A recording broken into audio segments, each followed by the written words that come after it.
I was standing in my own living room when it happened.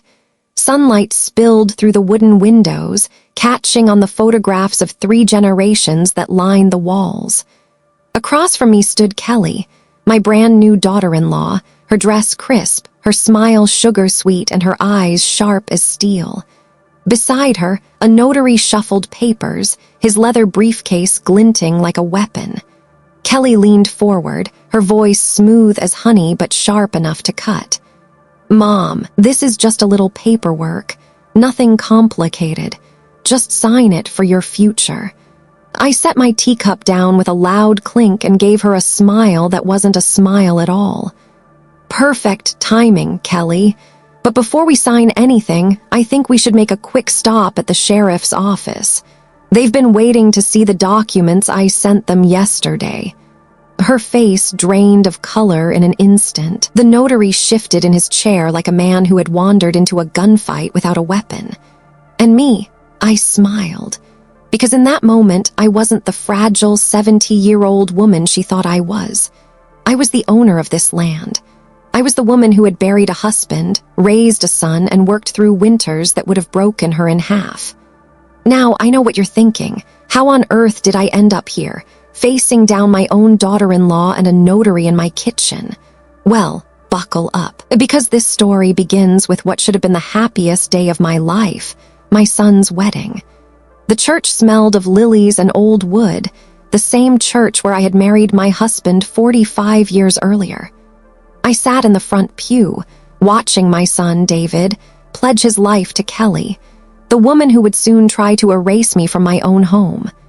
The ceremony was breathtaking. Sunlight poured through stained glass like spilled jewels. Kelly floated down the aisle in lace, glowing, every head turning in admiration. For one foolish moment, I let myself believe. I thought maybe she would be the daughter I never had. At the reception, I carried a smile, though my chest felt tight. I had given them $20,000, money saved from years of selling eggs, patching boots instead of buying new ones, skipping dinners out so they could have their fairy tale wedding. Kelly raised her glass and announced, her voice sweet as syrup, "I just want everyone to know what a blessing Martha has been. She's been living with us for months now, helping us with the down payment on our house, supporting us every step of the way." Laughter rippled, polite but sharp. I caught the glances. Pity, judgment. Poor old woman must not be able to manage on her own anymore. Then came the dagger. Kelly looked out over the crowd, smile dazzling, eyes cutting straight through me. "She's shown me that a mother's job never really ends, even when her son is grown. She's even helping us financially because that's what mothers do, sacrifice everything for their children." Thin applause, awkward smiles. My cheeks burned as every eye turned toward me. Not as the woman who had built this farm from sweat and soil, but as a burden, a dependent, a mother too weak to let go. And in that moment, I understood exactly what she was doing. This wasn't gratitude. It was strategy, a performance, a setup. I kept my smile frozen, but inside I made a silent promise. If Kelly thought I was too old to fight back, she was about to learn just how wrong she was. The morning after the wedding, my farmhouse didn't feel like mine anymore. The kitchen smelled of coffee, but it was bitter on my tongue. Kelly sat at the table in silk pajamas, her legs crossed neatly like she'd been rehearsing for this moment. Next to her was a man in a dark suit, his leather briefcase on the table, a shiny notary seal resting on top like a weapon ready to strike. "Martha," Kelly said brightly, her voice too cheerful for the early hour, "this is Mr. Cole. He's here to help us with some paperwork. Nothing stressful, just future planning." I poured my coffee, steady hands hiding the storm in my chest. "What kind of planning?" Kelly's smile widened, her eyes full of fake pity. "Well, David and I have been talking. You've been so generous with the down payment, and we just want to make sure you're taken care of. We've arranged for a lovely place, Sunset Ridge Assisted Living. They have 24-hour care, a garden, social activities. It'll be wonderful for you." I set my cup down hard, the sound echoing like a shot. Assisted living without asking me. Her eyes softened, that sugary mask slipping just enough to reveal the steel beneath. David just worries about you living here alone. You've seemed forgetful lately. Forgetful. The word hit me like a slap. I was 70, not 90. I could still run this farm with my eyes closed. Mr. Cole cleared his throat and slid a document across the table. Mrs. Lee, this agreement would transfer ownership of the property solely to your son and his wife. In exchange, they'll cover your first year of assisted living costs. 1 year? I asked, my voice sharp. Kelly shrugged delicately. By then, you'll be settled. You might even like it so much you won't want to leave. That was the moment her mask slipped completely. For just a breath, I saw the truth, hunger, greed, the kind of cold ambition that could strip a woman down to nothing if you let it. I stared at the papers spread before me. They thought they had me cornered. They thought I was weak, desperate, ready to hand over everything my husband and I had worked for. But what Kelly didn't know was simple. I'd been a farmer's wife for 45 years. I knew storms, I knew drought, I knew how to play the long game. I pushed my chair back and smiled politely. I'll need some time to think about this. Mr. Cole looked relieved, ready to pack up. But Kelly, her smile tightened, her jaw flickered. Martha, it would be much more convenient if we just signed today. Don't make this harder than it needs to be. I met her eyes, calm and steady. Oh, Kelly, I said softly, you have no idea how hard this is about to get. That night, long after the house went quiet, I sat at my kitchen table with only the ticking clock for company.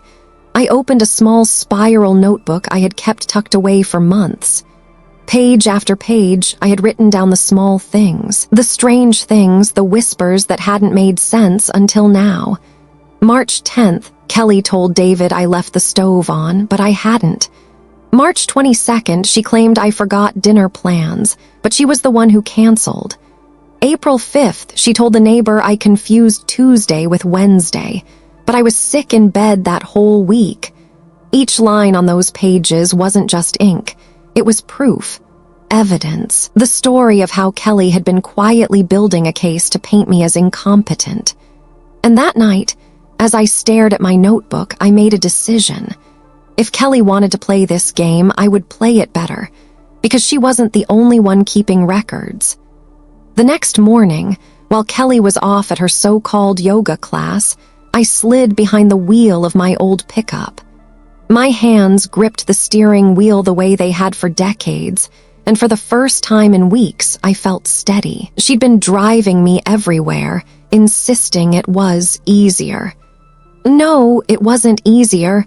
It was control, and I wasn't about to let her take the last of mine. The tires crunched on Main Street gravel as I parked outside the law office. Richard Evans had been a lawyer in this town for 40 years, but more than that, he'd been a boy I knew back in high school.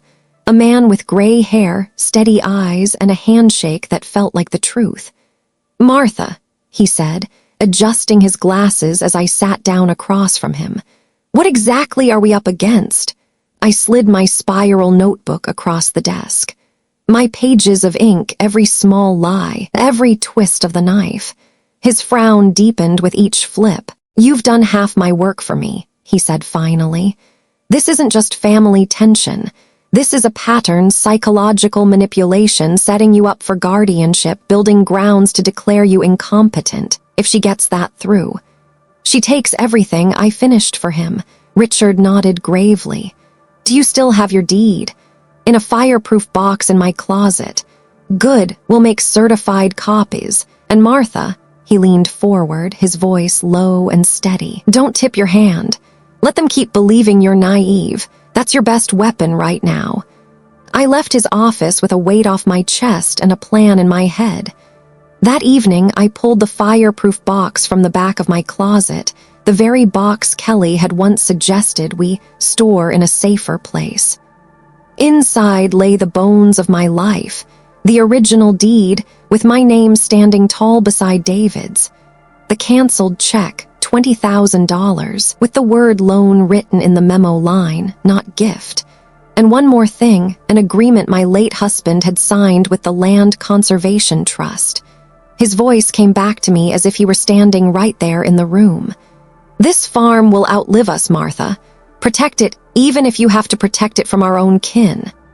I spread the papers across my bed, each page a weapon in its own right. For the first time in weeks, I slept soundly, because Kelly thought she had cornered me. But what she didn't realize was this: I just opened the gate, and she had no idea what was waiting on the other side. 2 mornings later, Kelly strutted into my kitchen like she owned the place. Her silk blouse shimmered in the sunlight, every curl in her hair perfectly placed. And right behind her came Mr.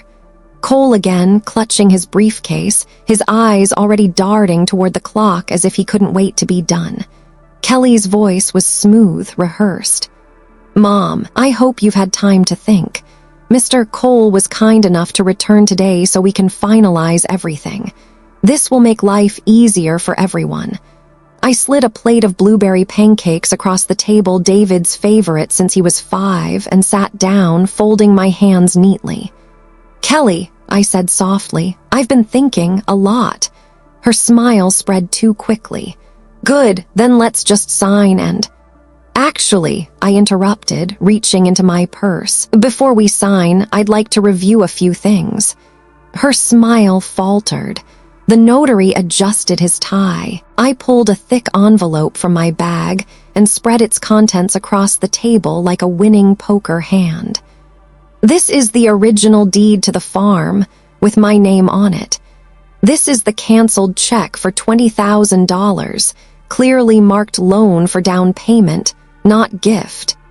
And this," I tapped a document with my finger, "is the Conservation Trust agreement my husband signed. Which means even if you managed to trick me into signing, this land could never be sold to developers. Not now, not ever."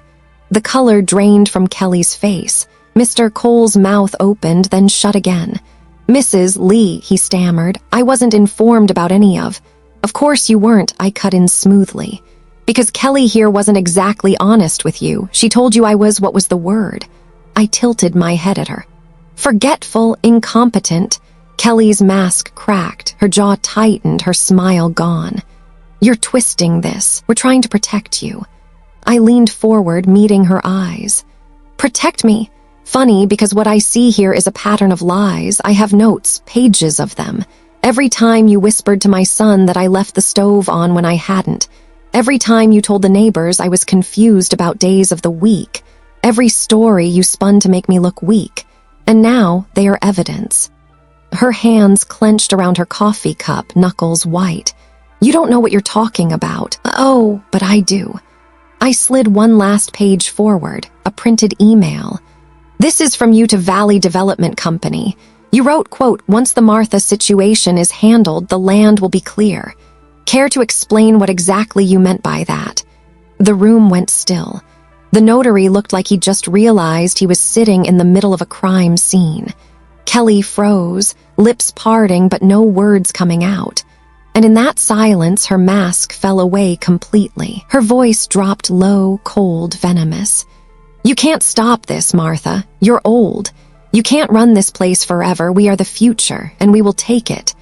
I gathered the papers slowly, sliding them back into my envelope, then rose to my full height. My voice was calm, steel threaded through every word. "You're right, Kelly, I am old, but old doesn't mean powerless." For the first time, doubt flickered in her eyes, because now, she knew, I wasn't the frail woman she thought she could erase. I was the storm she never saw coming. For a heartbeat, the kitchen was silent, just the faint hum of the refrigerator and the tick of the wall clock. Then Kelly snapped. Her chair screeched against the wooden floor as she shot to her feet, her voice sharp enough to slice glass. "You selfish, bitter old woman. Do you have any idea what you're doing to David, to our family? You're destroying his happiness, making him choose between his wife and his mother. What kind of mother does that?" I didn't flinch. I had faced blizzards that buried the barn and droughts that killed half the crops. Kelly's rage was nothing compared to the storms I had already survived. The kind of mother, I said evenly, who refuses to be robbed blind in her own house. Her laugh cracked through the air, brittle, desperate. Oh, don't play innocent. You've been controlling David his entire life, guilt-tripping him into staying close, faking health scares whenever he wanted to move away, keeping him tied to this dying farm because you couldn't stand being alone. You've manipulated him for decades, and now you're doing it again. The words hit me hard because, like all venom, there was a drop of truth inside. Yes, I had leaned on David after his father died. Yes, sometimes my loneliness showed more than I wanted. But lies twisted with truth are still lies, and Kelly's weapon was deceit. I held my ground, voice softer now, but stronger in its resolve. Maybe I wasn't perfect. Maybe I leaned on him more than I should have, but I never lied, I never schemed, and I never tried to steal his future for myself. Can you say the same, Kelly? Her face flushed scarlet, her hands trembling with fury. You don't get it, do you? You're old. You don't need this farm. We do. We have years ahead of us, bills, a mortgage, children to raise. You've had your life. It's our turn now. For the first time, her mask was gone. No more sugar, no more fake kindness. Just raw greed and entitlement blazing from her eyes. I stood slowly, meeting her eye to eye, my voice steady as stone. And what you fail to see is this. I'm not some burden you can shove aside. I am Martha Lee. This land is mine. My name is written on every deed, every acre, every drop of sweat in this soil, and you will not take it from me. Kelly's lip curled into a sneer. Her words dripped with venom. If you don't cooperate, I'll make sure David believes you've lost your mind. I'll make him think you're dangerous. I'll make him believe you can't be trusted with anything. I stepped closer, lowering my voice until it cut sharper than a knife. You can try, but you've forgotten one thing, Kelly. Her eyes narrowed. And what's that? I leaned in, close enough that she could see the steel burning in my gaze. I've been underestimated my whole life, and every single time I proved them wrong. For the first time since she walked into my house, I saw it, a flicker of fear in her eyes. The very next afternoon, Kelly waltzed into my kitchen again, high heels clicking against the floor like a victory march. Poor Mr. Cole trailed behind her, sweat already beading at his forehead, clutching his briefcase like it could shield him from what was coming. Kelly dropped a fresh stack of papers on the oak table, her smile smug and sharp. Let's stop pretending, Martha. Mr. Cole will notarize today. You'll be moved into Sunset Ridge by next week, and finally everyone can relax. This is the right thing for you, for David, for all of us. I folded my hands neatly, watching her, silent, and then the front door creaked open. Sheriff Daniels stepped inside, his badge catching the sunlight like a blade. Right behind him was Richard Evans, my lawyer, carrying a leather folder under his arm. Kelly froze. The blood drained from her face as the sheriff's boots echoed on the wooden floor. What is this? She stammered. Richard set the folder on the table, his voice calm but firm. This is a cease and desist order, Mrs. Kelly Lee. You are under investigation for attempted elder financial exploitation, coercion, and fraud. The sheriff's tone was steady, iron beneath every word. We've received evidence, emails, voice recordings, and a witness statement that you conspired to misrepresent Martha Lee's mental state for personal financial gain. Kelly's hands trembled as she clutched the back of a chair. This is insane. She's lying. She's twisting everything. I reached into my purse, pulled out my spiral notebook, and laid it gently on the table.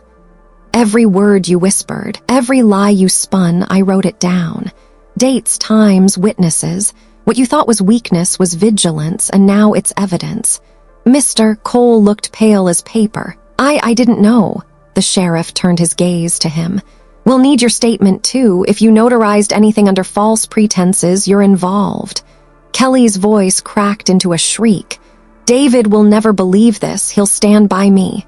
Richard slid another paper across the table. Actually, David already knows. He's seen the loan documents, the trust agreement, the emails you sent to Valley Development. He'll be meeting with us this evening. You should prepare yourself. Her jaw dropped. For the first time, she had no words, no smile, no script to lean on. I stood, pushing back my chair, looking her square in the eye. You came into my house with a notary, thinking you could strip me of everything I built. But you forgot one thing, Kelly. This is my house, my land, my life, and I don't hand what's mine over to thieves. The sheriff stepped forward, placing a firm hand on her shoulder. Mrs. Lee, it's time you come with us. Kelly's face crumpled, her empire of lies collapsing right there in the kitchen she thought she'd conquered. And just like that, the trap snapped shut. 3 weeks later, the farm was quiet again. No polished heels clicking across my kitchen floor, no smug voice dripping honey over poison. Just the wind moving through the cornfields and the familiar creak of the old barn settling into itself at dusk. For the first time in months, I could breathe. Kelly was out on bail, facing charges for elder exploitation, fraud, and coercion. The sheriff assured me the evidence was airtight, emails, the notebook, even Mr. Cole's reluctant testimony. Justice was finally moving. But the harder part was my son. One evening, David pulled up in his old pickup. He sat at my table, shoulders slumped, eyes hollow, the way he used to look after crashing his bike as a boy. For a long moment, he just stared at his hands. Mom, he said finally, voice cracking, I'm sorry for not believing you, for letting her turn me against you. I reached across the table and wrapped my fingers around his. My voice was steady, though my heart ached. You're my son. I'll always love you, but love doesn't mean pretending wrong is right. Tears filled his eyes as he nodded. I've filed for divorce, and I'll fight for custody of the baby. She doesn't deserve to raise a child with that kind of poison in her. I froze, my chest tightening. The baby! His lips trembled into a broken smile. Her name is Emma. Emma Grace Lee. I wanted you to know first. For the first time in months, tears slid down my cheeks, not from humiliation or rage, but from something closer to hope. Months passed. The court sentenced Kelly to prison. David moved into a small house just a few miles away, so he and little Emma could visit often.